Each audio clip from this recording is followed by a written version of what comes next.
You're listening to Into the Smoke, hosted by Patrick Harmon. Well, hey guys, thanks for listening to Into the Smoke. This is episode 3. Well, we got a lot of stories going on today, headlines and whatever. So why don't we get right into it? Last time I was talking to you guys, we were watching the Indy 500, and really that was all for this show, basically. I really don't watch the Indy 500. It was just I was seeing if anybody in particular was going to win or whatever. So, I didn't watch it. So, like always, like I said, like I put on the notes, like I always, like always. Next is about the Coke 600. Some of it was, some drivers really liked it. Some drivers really didn't like it. It was one of those races, I guess. We had a first-time winner, actually. First-time a virgin winner, I guess, if you want to call it. Austin Dillon won his first Cup race. And that was pretty cool. But whenever you have a winner, you always have to have losers. And when you got somebody like Kyle Busch as a loser, and when you got him in second place, you know, you gotta see him whine. But we're gonna shuffle him back a spot in our bullet points, and we're gonna talk about Dover next, which was last week's race. And Dover was pretty interesting as well. And we're going to talk about Kyle Busch later. We're going to shuffle him back at bullet point. But there was definitely one wreck that stood out. And if you remember Charlotte, you remember Brad Keselowski's wreck. When I believe he hit Chase Elliott, and it was a very he couldn't do very much about it. He was, I can't say he was a sitting duck.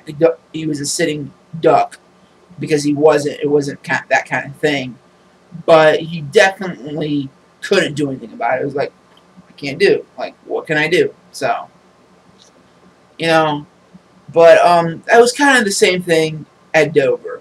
At Dover, Kurt Busch just got way too loose. And guess who was there? Brad Keselowski. And he hit Brad, and Brad was completely out. He was like, I can't do anything here now, It's like, and I understood there, But Kurt took the 5-minute crash clock. And if you know anything about the new rules of this year, with the whole the stage racing, all of that stuff, the 5-minute crash clock, you got Kurt. Kurt took the clock, and they did all the things they could do within that time period, but they have to get on and off pit road within 5 minutes, and be up to the minimum speed that they've allowed each track. And I feel that Kurt and his team did too little repairs in that amount of time. But he only had so much time, and if you watch the race, what happened was didn't do enough repairs, and I believe the tire got rubbed on too much and ripped apart, and it just screams that, like, you can't say it was anything else, like it just like it obviously shows that some sheet metal was like ripped off, and they didn't tape it up enough, and they only had so much time, and there you go. So, and I believe that, and I'm not saying that we should add on or take off time on that crash clock, but I think NASCAR should definitely look at it next year and well, what should we do? Should we check it out? Should we maybe add a few more minutes, so we can have drivers, because maybe they don't win, but maybe they do get in that top 10 spots on that particular. If you got a driver like Jimmie Johnson, definitely could. He's like the Magic Johnson of friggin' NASCAR, I guess, if you want to call him that. I know people don't like talking about that, but talking about giving themselves. But then you got the GWC at Dover, the green white checkered, which that in itself is getting to a point where I think there was at least one race before that, but the new GWC, which is green white checkered, I just shorten it, but the new thing, which was never this way, I don't think, is green white, the green, and it was considered a green white checkered. Sometimes they'll do 2 laps, green, and then and then they'll they consider it oh, we did enough laps, we're just gonna call it, but it's a 3-lap showdown. But NASCAR has considered it, and this is what NASCAR has called it. And I'm gonna step away from the bullet points for a second at Dover, and we're gonna step it away. Green. As soon as that flag goes green, the track is green. They have to get all the way to the restart point. It's basically at the other end of the track, basically where the checkered flag line is. It goes all the way to the other end of the track. And at Pocono, it's going to be kind of weird, but it's at every single track. You got to think. And I think this was at last year too. That's what I'm thinking. This isn't a brand new rule, but this is definitely something that's changing a lot this year. But whatever, as soon as you get to that point, as soon as you get to that white line, and and at any track, it's all different. They might be, they might be in the middle of nowhere on the thing, on the concrete wall, or not the concrete. It's they're all mostly safer barriers now. But you can, whenever you get to that point, whatever flag flies or whatever light goes off calls the race, whatever. So you literally, and I understand it's overtime, but we're not. NASCAR was never considered, to me at least, was never considered a sport other than itself. It's always been considered its own sport. So when they always talk about overtime, I never considered overtime. It's just we went over a few more laps, but we still should be considered. I don't think and to call the race at as soon as that happens, even if there's a wreck happening, and this is what my argument here at Dover is. And this is also, I believe at Dover, and I watched the playbacks, and if you guys want to watch the YouTube videos and all that stuff, and watch the wreck, too, at Dover, there's going to be a big thing that says Dover back there. And it's between the V and the E. I believe the dummies up there, the guys, I don't like them all the time. They talk. They don't know what they're talking about at all. Like even though even though it's Gordon and a bunch of guys that have been in racing before, like Gordon's only been out for how many years? Like 2 or 3? Come on, dude. You need to learn your stuff. But like they were thinking it was between the E and the R. I was like, no, it's between the. You can see the white line. It's a very big white line because everybody needs to see it. And if you see, I forget who it was, but I believe because Johnson won, I believe they were showing Johnson getting up to that line, and it was way after that. But if you could see like other footage and all that stuff, you can see that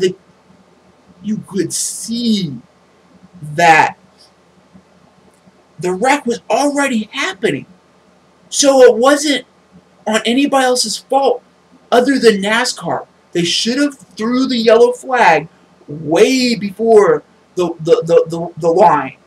And that's what my argument was. It wasn't the fact that, oh, it's that green-white checker thing. So, and it is within itself, it is kind of stupid because, like, it's not considered overtime. It's just, we went over, it's considered overtime. But if you consider overtime, that's a whole, because sports consider overtime totally different things,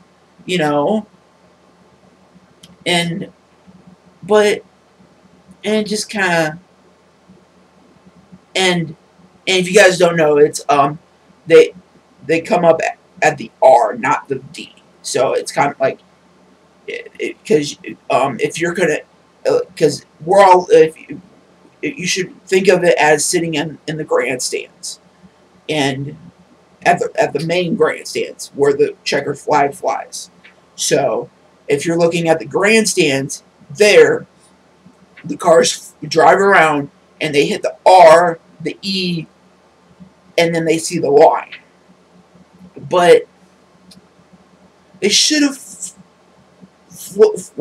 showed the light and everything way before, because you can see that the crash is happening before those, and like, isn't it kind of a safety thing too? Because like, it was more than half the field. It was more than half the field that, that half the field was, so I don't know. That's my personal opinion, but maybe they'll relook at it for next time. That's what they always say, like, oh, we'll look at it for next time, like the whole like when drivers are really aggressive on restarts, because that's a, I feel like that those two things were set up last year. So those two things aren't new, but they're definitely things that get kind of like set off every year. But so why am I getting kind of irritated about Kyle Busch? Well, he's always been like this, but this year I think it's because he's not been winning. And at Charlotte, he had a pretty interesting post race interview, being a second place finisher. And this is his, like, when he got asked, it basically ended up being a I didn't get it. I got pretty tired. It was right until about 12 past midnight, I'm pretty sure. But when he got asked about the fuel mileage race, which drivers don't like it that much because they can't really control anything. But, and we'll get to that in a second, but this is his exact words. When he was asked, were you surprised about Austin Dillon winning it on the fuel mileage? And his exact words, and he was very, I explain it, like, he was very irritated, but to the point that, other people were irritated about him. And he said, not surprised about anything, congratulations. Like, and that's how it was. Like, not surprised about anything, congratulations. Like, meaning, like, kind of a few things, actually. Like, meaning, one, like, are you not are you not, like, happy with your crew chief? Like, do you want to go talk to JGR about possibly firing your crew chief? Like, two, like, it's a first-time winner. Why don't you say, hey, he's a good driver. If he can, like, talk back and forth and be like, hey, looks like we're going to be a little bit low on fuel. Oh, who cares about that? We good, you know? It's like, come on, dude. You know, and it's just, like, and I feel like it's just going to escalate because of what happened at Dover. They were at on a caution, and he pulls into his pit stops, and he got the pole, and pulled into his pit stall. They were doing tires, and his left rear was getting worked on, his left rear tire, and zipping it off, and I guess the left rear tire guy never switched it back. Those guns are, and the funny thing is, and I'm not going to be like Kyle Busch and, like, blame everybody but himself, but the funny thing is, those guns are all specified for that person, not anybody else. You don't borrow a gun, but, hey, can I borrow a gun today? I forgot mine at home. It's like, no. It's like, that gun is specified for you. So, like, but he forgot to switch it back to forward. So when he got the old tire off, somehow the new tire never got any. So he might have even broke all lugs off the thing because they glue them up. He probably took all the lugs off, and then the tire literally was sitting on nothing. You know, not like it was sitting on all of the lugs, but all the lug nuts were probably even off. So there's probably more lug nuts than they were even. He probably even looked. He's like, there's more lug nuts than, so, you know. So, like, and obviously, like, people. I was listening a little bit of the radioactive that they do. I think it was today, actually. They either do it on Tuesdays or Wednesdays, they definitely hit it on the nail when they were talking about the suspensions. It's a four race suspension for crew chief, tire carrier, and tire changer, because the tire ended up coming off on the track, and anybody can make the whiny complaint like Kyle Busch that why did I get fined and all that other stuff. It's like, because one, that tire could get hit and hit a driver right in the windshield, and two, and a lot worse, it could hit, the driver could hit it and it could fly off right into a person in the grandstands. So that's what I was probably guessing is what Kyle Busch found out today. It's like, why did I get fined for it? It was in the blah blah blah. It's like, because somebody could hit it, you know, and somebody could get hurt really bad. And what would happen? Somebody would probably sue somebody. So I just don't think it's gonna. I don't think it's gonna end. And this is my biggest thing. And this is my biggest thing with Kyle Busch. And I'm gonna say this first, and then this is gonna be my reasoning around it. He doesn't take public responsibility for actions for losing race and positions. You know, he always blames the track, and he blames the this, he blames the that. Like, he blames everybody except himself. Like he should have, like, he's like, yeah, if I was at that press conference, well, if I was in racing, I should do a video on just that. Like, and maybe I'll do a face video, a face video on just that. But if I was in racing, I'd want to be a Kyle Busch. I'd be like, if somebody wrecked me, I'd wreck them right back. But then if you watch old videos, Kyle Busch never gets out and likes to fight somebody. He just like, I'm not gonna fight you. So, but I'm not gonna talk about that right now because that's not subjects of the video. But the podcast or whatever.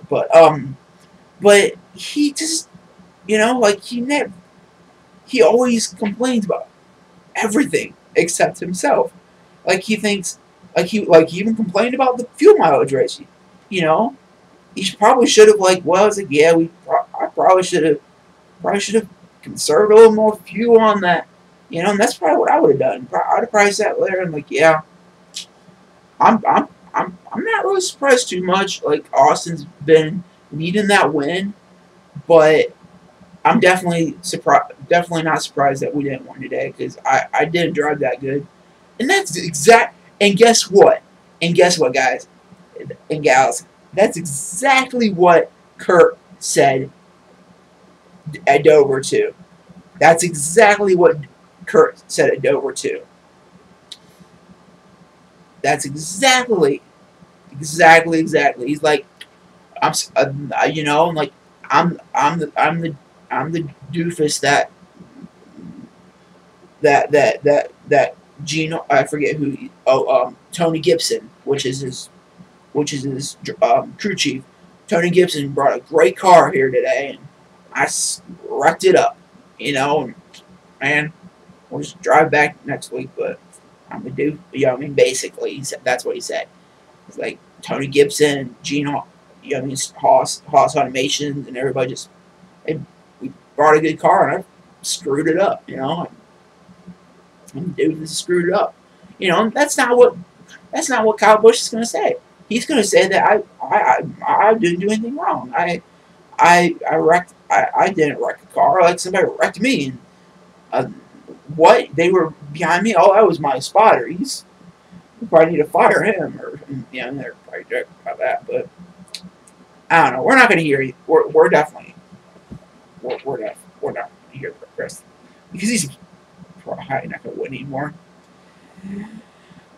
He's not gonna win with that attitude. I know that for sure. But well, and this is gonna be a lot of speculation here, guys. I'm gonna warn you guys right now. There is a lot of truth in this, but then again, there's gonna be a lot of speculation in this. So don't take everything as facts on this. But this is the headline story so far. And when I heard this yesterday, I don't know if it came out later than or Tuesday, June the 6th. But when I found this out, this was big to me. Like, this was bigger than, like, ever. Because, and I'll let you guys know, this is big news. Darrell Walsh Jr. is going to drive the number 43 until Almirola comes back.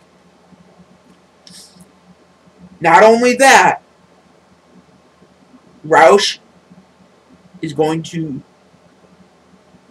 cease his car full time. That's correct. He is going to leave his points car to go drive for Roush, for Penske, or not Penske. You know what I mean? For the the number 43.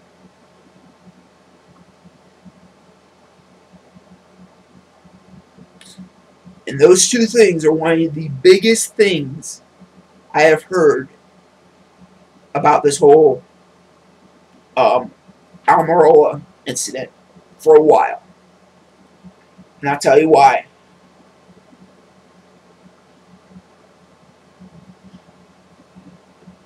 Like, this is next week at Pocono, or this weekend, I should say. This weekend at Pocono is going to be his first. Not, and I'm meaning his first. Like, he's going to be a virgin. His first Cup race.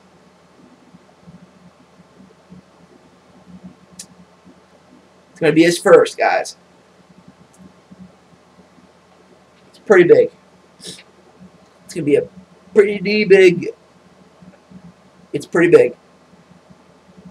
He has no starts in the Cup Series. The other thing is, I don't think Roush would be giving up a driver to go drive for the number 43 if there's not a possibility that they're either going to be opening up a second driver, because right now there's only one. They only have a one car. They only have the 43. Richard Petty Motorsports. Why did I say Penske? Why did I say Penske, guys? I'm sorry. I'm so sorry. But at Richard Petty Motorsports, RPM, they only have one car. I believe so.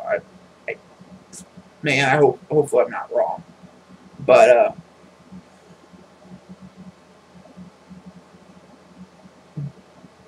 you know, why would Roush be giving up a driver? And I understand that, and this is what I was also thinking about too, is that they don't have very many drivers at their disposal. Like when Junior was hurt and he couldn't drive, you know, they had a couple drivers at JR Motorsports, Junior Motorsports, that they could and obviously that worked out pretty well because of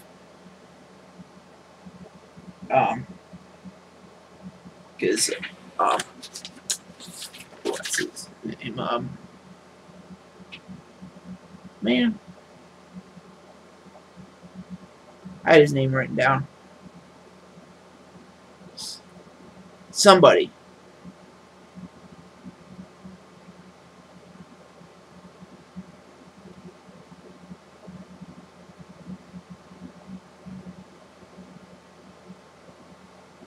I forget who Bowman, Alex Bowman. Alex Bowman is going to be is a top pick, I believe, for Hendrick. And that's why, you know, when you drive for an injured driver, you know, it makes you stand out, you know. When you don't, like, when you just drive your Cup, your Xfinity car, a lot of times you just don't stand out. So I don't know, guys. Maybe he's just staying until Almirola comes back. But I feel like it's another big picture kind of things. They're thinking that he might not come back. And I'm not saying he can't come back. It's going to be like a junior thing.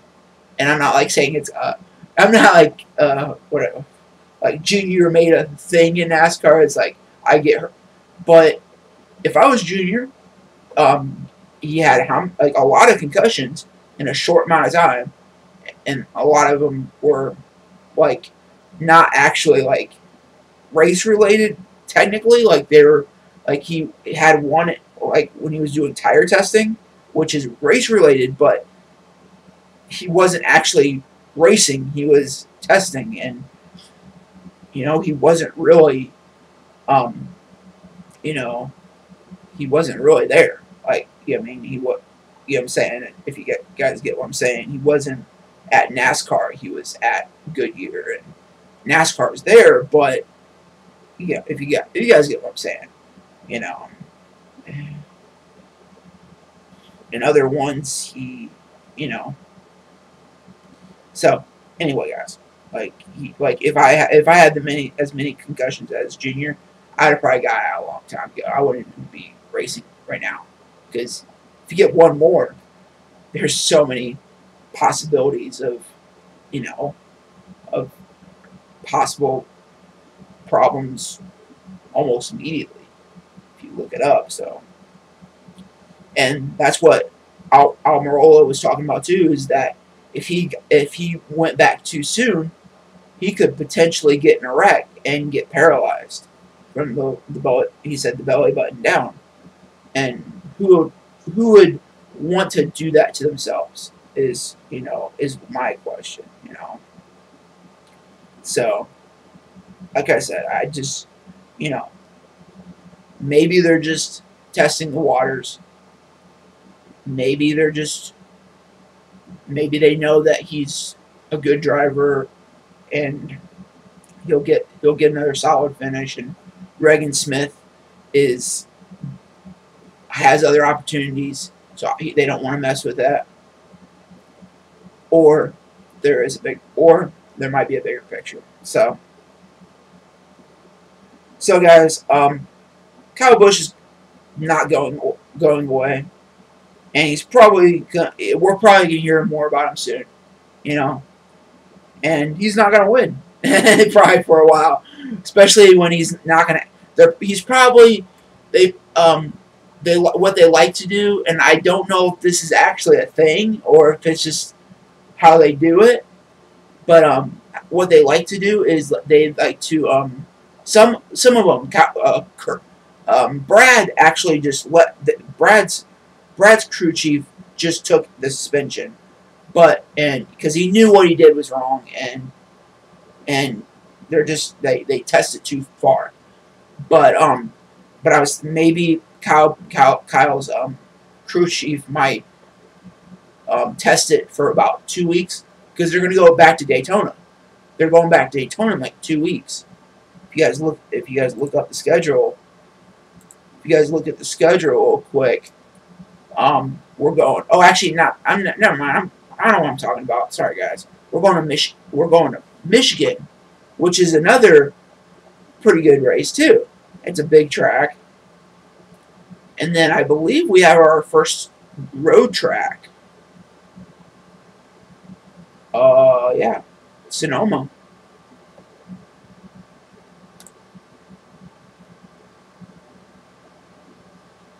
Which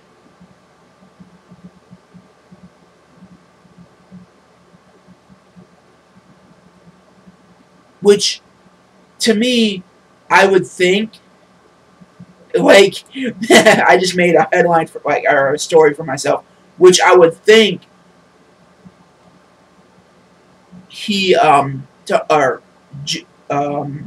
Kyle Busch would look forward to. We're going to Pocono. We're going to Pocono this week.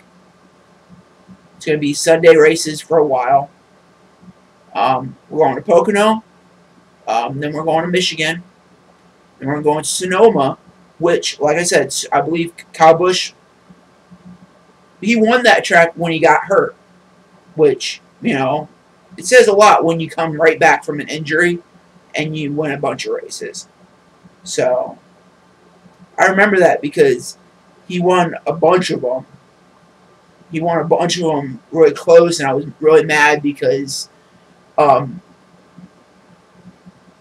Tony and all that stuff. I believe Tony was retiring that year, or maybe not. I forget it now. But I was really mad, especially because it was Indianapolis Motor Speedway, and I really loved that track. And when I saw Kyle Busch winning that track, I was like, man, I got really mad. But now that he's not winning and he's really mad, I'm still mad at him, and it's kind of funny. But and then Darrell Wallace Jr. is going to be in the number 43. That is not a speculation. They actually did say that he will be in there until Almirola comes back. And I said maybe, meaning that maybe Almirola won't come back. But, and then this is the last month for the Cup races on FS1. So, in July, and do it pretty soon, because I know when I used to always watch the Tony Stewart Facebook page, fan pages, and all that stuff. And I don't think they're active anymore. I don't know for sure, but I used to watch them all the time. And as soon as they switched to NBC Sports Network, nobody knew where they were at. I'm like, oh, I don't know where the races are at. And it's like, so if you guys don't know, if you have NBC Sports Network, if you guys have DirecTV, Comcast, or Xfinity, actually, it's not Comcast anymore, or if you have Dish or whatever provider you have, go up on their website, check on your package you guys have, and check up, because on starting July 1st, Sunday, July 1st at 7:30, it's going to be on local TV. So as long as you have bunny ears, you're going to be able to get that race. But on July 8th, on July 8th, we're going to be in Kentucky. I'm not going to be in Kentucky, but the race is going to be on Kentucky. But guess what? That is going to be on NBC Sports Network, the cable, or whatever, well, I'm going to call it cable, but it's NBC Sports Network. It's not local NBC. It is the Sports Network. So you'll need some sort of additional support to watch that. And then we got a bunch more. We got Kentucky and New Hampshire, and then we go to Indianapolis, which is local NBC, and then we go back to Pocono, which is going to be NBC Sports Network for a while again, probably. And then we got another road track, and I love Watkins Glen. It's one of my favorite. I believe Watkins Glen's probably even on the game Heat Evolution. I love playing Watkins Glen. It's one of my favorite road tracks. And then we got the I believe it's and then it starts the fall races. So, and then.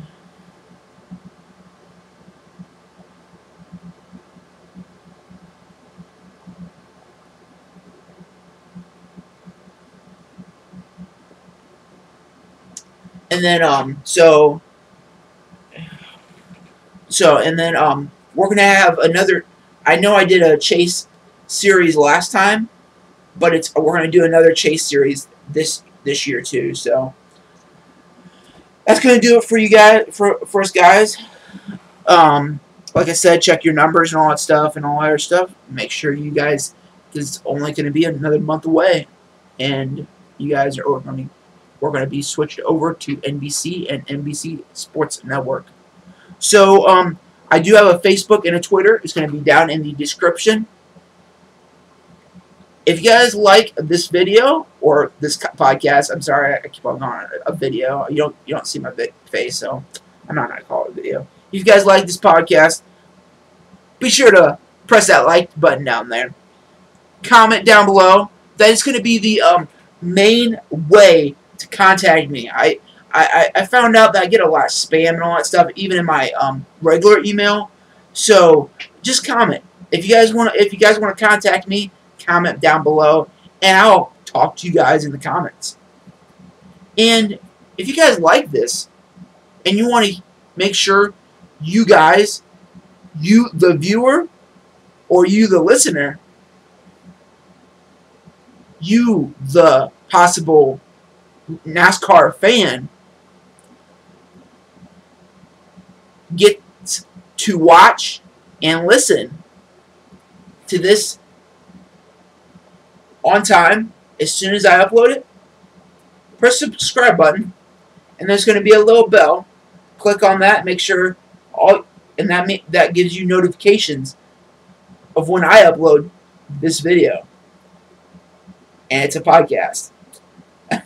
So that's the first time for me to talk about that, but I want to make sure you guys know about all that stuff. And so like I said, I saw that I get a lot of spam, even my regular email. So I don't want you guys to get lost in my email and like, oh, I got this great question, but he never emails me back. And I want you guys to possibly you know, listen, you know. So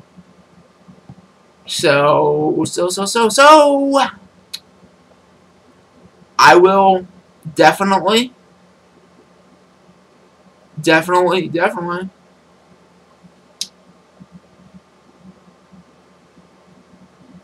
see you guys in the next one.